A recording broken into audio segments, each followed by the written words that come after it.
ನಾಯಕರಾಗಿರ್ತಕ್ಕಂಥ ಹಿರಿಯ ಸಹೋದರ ಇರ್ತಕ್ಕಂಥ ಎ.ಜೆ. ಮುಧೋಳ್ರವರ ಹೆಸರಿನ ಮೇಲೆ ಒಂದು ಏನು ಕಾರ್ಮಿಕ ಸಂಘಟನೆ ಮಾಡಿದಿರಿ, ಅದಕ್ಕೆ ನಾನು ಮೊದಲನೇದಾಗಿ ಅವರಿಗೆ ಧನ್ಯವಾದಗಳನ್ನು ಹೇಳ್ತೇನೆ ಈ ಸಂದರ್ಭದಲ್ಲಿ.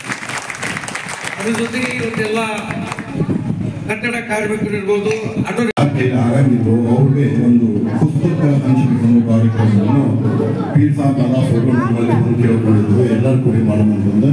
ಆ ರೀತಿಯಾಗಿ ನಾವು ಎಲ್ಲರೂ ಇವತ್ತು ಸೇರಿದ್ದೀವಿ ಆ ಪುಸ್ತಕವನ್ನು ಹಂಚಕ್ಕೆ.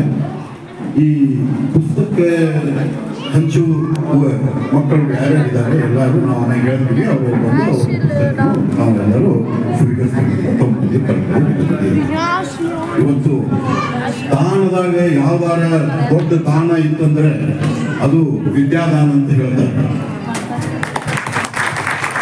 ಆ ವಿದ್ಯಾದಾನದ ಕಾರ್ಯಕ್ರಮದಲ್ಲಿ ನಾವು ಕೂಡ ಪಾಲ್ಗೊಂಡಿವಿ. ಅದು ಒಂದು ನಮಗೊಂದು ಹೆಮ್ಮೆ ತರುವಂತ ವಿಷಯ. ಇನ್ನು ಮುಂದೆ ನಾವು ಹೆಚ್ಚು ಈ ತರಹದ ಕಾರ್ಯಕ್ರಮವನ್ನು ಮಾಡಬೇಕು. ನಮ್ಮ ಮಕ್ಕಳುಗಳಿಗೆ IAS, IPS, UPS ಇಲ್ಲಿ ಮಠ ನಾವು ಕೊಂಡೊಯ್ಯುವ ಜವಾಬ್ದಾರಿ ನಮ್ದು ಹಾಗೂ ನಿಮ್ದು ಎಲ್ಲರ ಮೇಲಿದೆ. ಇದರಲ್ಲಿ ಈ ದೇಶದಾಗ ತಮ್ಗೆಲ್ಲರೂ ಗೊತ್ತೈತಿ, ಬಡವರು ಅಂತಂದ್ರೆ ಬಡವರಾಗಿ ಉಳಿತೀವಿ.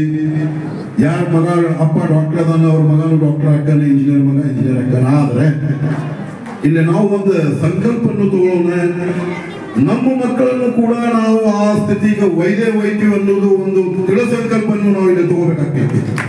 ಆದ್ರಿಂದ ನಾವು ಎಲ್ಲರೂ ಇದರಲ್ಲಿ ನಮ್ಮ ಕೈ ಜೋಡಿಸ್ಬೇಕು.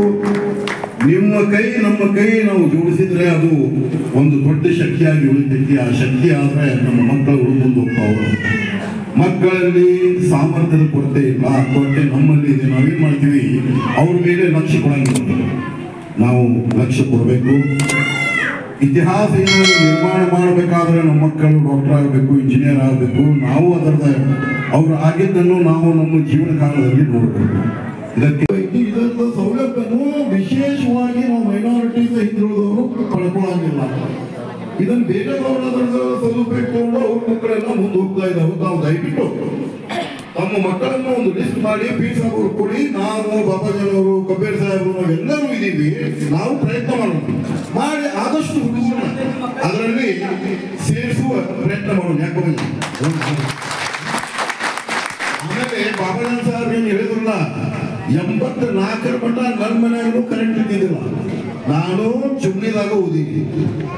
ಅದಕ್ಕೆ ನನ್ನ 3 ಮಕ್ಕಳಿಗೆ ಆರ್ಕಿಟೆಕ್ಚರ್ ಮಾಡಿಸಿ 3 ದೊಡ್ಡ ಹುದ್ದೆಗೆ ನಿಂದಿರಿಸಿದ್ದೆ. ಇನ್ನು ಯಾರು